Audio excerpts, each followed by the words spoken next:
Morse code built the modern world.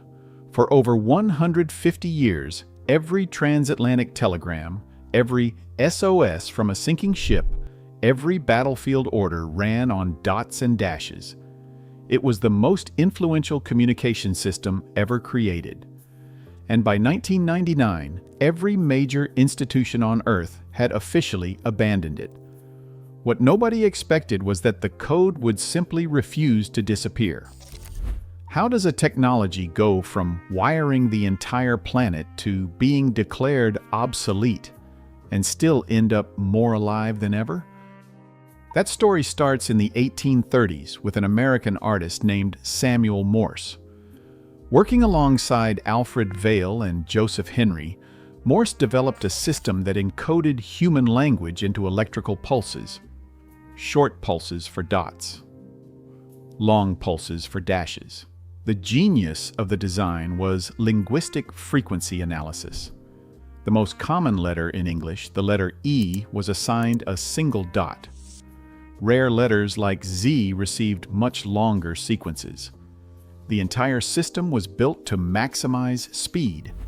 On May 24, 1844, Morse sent the first official long-distance telegram across a wire stretching 40 miles from Washington, D.C. to Baltimore, Maryland. The message read, "What hath God wrought?" That single sentence proved complex thought could travel instantaneously, bypassing every physical limitation of horseback messengers and optical semaphores. By 1850, the United States had strung 12,000 miles of telegraph wire across its major cities. But the original American Morse code had structural problems that made it unreliable over degraded long-distance cables. In 1848, German telegraph pioneer Friedrich Gerke redesigned the entire system. He eliminated internal letter spaces, standardized dash lengths to exactly 3 times the duration of a dot, and created a uniform timing structure. His revision was formally adopted at the International Telegraphy Congress in Paris in 1865, becoming the universal standard still recognized today. But this was not just about sending messages across land anymore. The real conquest was the Atlantic Ocean. This is where the story takes a turn no one expected. The first transatlantic telegraph cable was laid in 1858 by Cyrus West Field's Atlantic Telegraph Company, insulated with natural latex from gutta percha trees and wound with tarred hemp. Engineers fundamentally misunderstood the physics of underwater transmission. The cable's enormous length created electrical capacitance that smeared dots and dashes into illegible, overlapping waveforms. Queen Victoria's congratulatory telegram to President Buchanan took hours to send. When engineer Wildman Whitehouse tried forcing the signal through with massive voltage, he destroyed the cable within 3 weeks. The Atlantic went silent, but the ambition to cross it did not.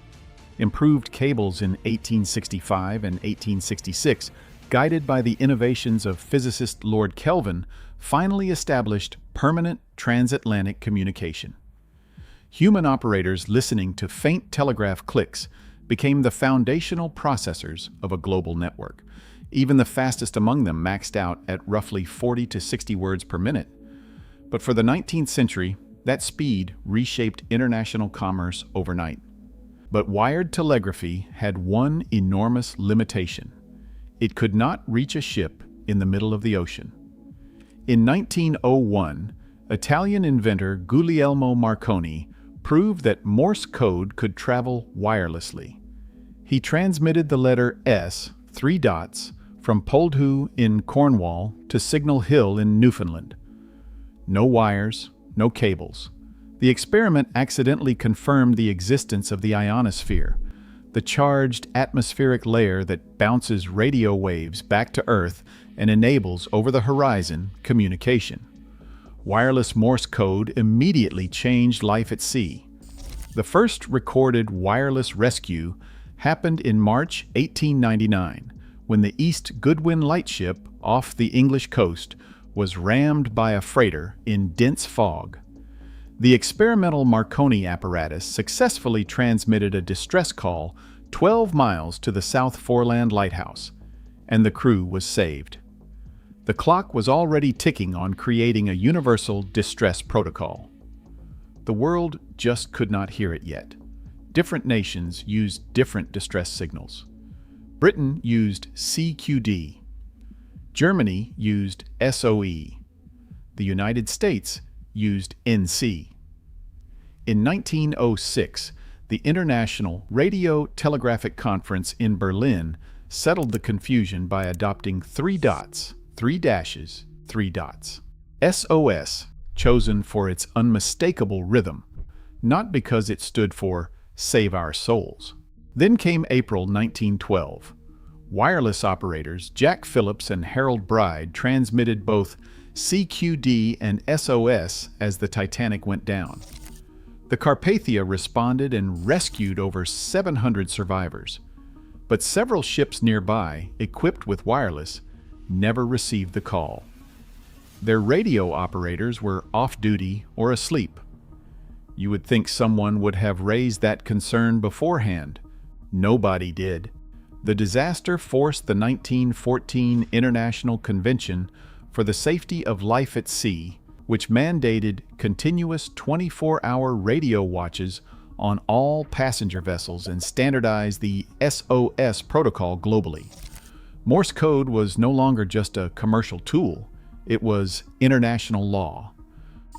For the next 8 decades, Morse code operators sat in radio rooms on cargo ships and passenger liners across every ocean. And for 8 decades, the world was quietly building something faster. Through 2 world wars, the Cold War, and the explosion of global shipping, the system held. But the biological limits of human operators became impossible to ignore. A telegrapher could process maybe 40 words per minute. Automated digital systems handled thousands of encrypted bits per second. The gap widened every year. In 1976, the International Maritime Organization established Inmarsat to route emergency communications through satellites, bypassing the atmospheric limitations of radio entirely. The Global Maritime Distress and Safety System, GMDSS, was engineered to automate everything. Satellite beacons transmitted GPS coordinates automatically. Digital selective calling replaced manual SOS monitoring. A distress signal could now fire at the push of a button, even if the radio operator was unconscious. The final deadline arrived on February 1st, 1999. Morse code was officially retired from international maritime safety. The protocol that had governed the seas since 1912 was done. And somehow, the endings only got more sobering from there. On January 31st, 1997, the French Navy sent its last Morse message. Calling all. This is our last call before our eternal silence. On July 12, 1999, Station KFS in Half Moon Bay and Station KPH in Point Reyes, California, transmitted the final commercial Morse traffic in North America. The closing message from Station KFS echoed Samuel Morse's original 1844 telegram, 155 years later, "What hath God wrought?" The very first telegraph message ever transmitted became the very last one sent commercially. The military followed. The U.S. Army stopped teaching Morse code entirely between 2012 and 2015. In 2007, the FCC eliminated the Morse proficiency exam for amateur radio licenses. Every institutional mandate was gone. But Morse code wasn't done yet, not even close. The U.S. Navy still transmits Morse code today using signal lamps, focused directional light sources with mechanical shutters. During emissions control operations, when radio silence is mandatory, a radio signal can be intercepted by enemy electronic warfare systems. A focused beam of light between ships is invisible beyond the horizon. The Office of Naval Research even developed the flashing light-to-text converter, a camera system that reads incoming Morse flashes and displays them as text. So modern sailors do not need to memorize the code at all. In aviation, thousands of VOR and NDB navigation beacons still broadcast automated Morse code identifiers that pilots use to confirm they have locked onto the correct station. The FAA is decommissioning many of these as GPS takes over, but a backup network called the Minimum Operational Network is being maintained specifically for satellite failure scenarios. In 2018, Google added native Morse code input to its Gboard keyboard on Android and iOS. Developed with Tanya Finlayson, who was born with cerebral palsy and has used Morse code to communicate since childhood. For individuals who cannot operate a standard keyboard or touchscreen, two simple switches, one for dots, one for dashes, unlock full access to a smartphone. A 19th century telegraph protocol repurposed for 21st century accessibility. And the most counterintuitive outcome of all, after the testing requirement was eliminated in 2007, amateur radio operators didn't abandon Morse code. They flocked to it. The Straight Key Century Club has grown past 30,000 members. The CW Academy enrolled 496 students in a single semester in early 2025.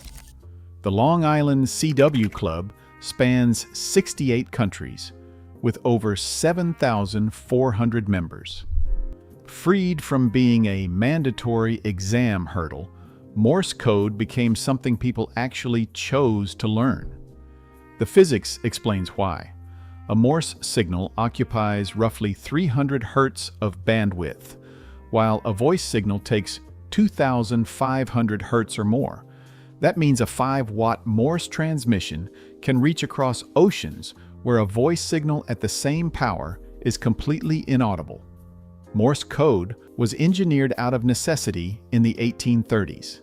It served as the backbone of global communication, saved thousands of lives at sea, and carried military intelligence for over a century.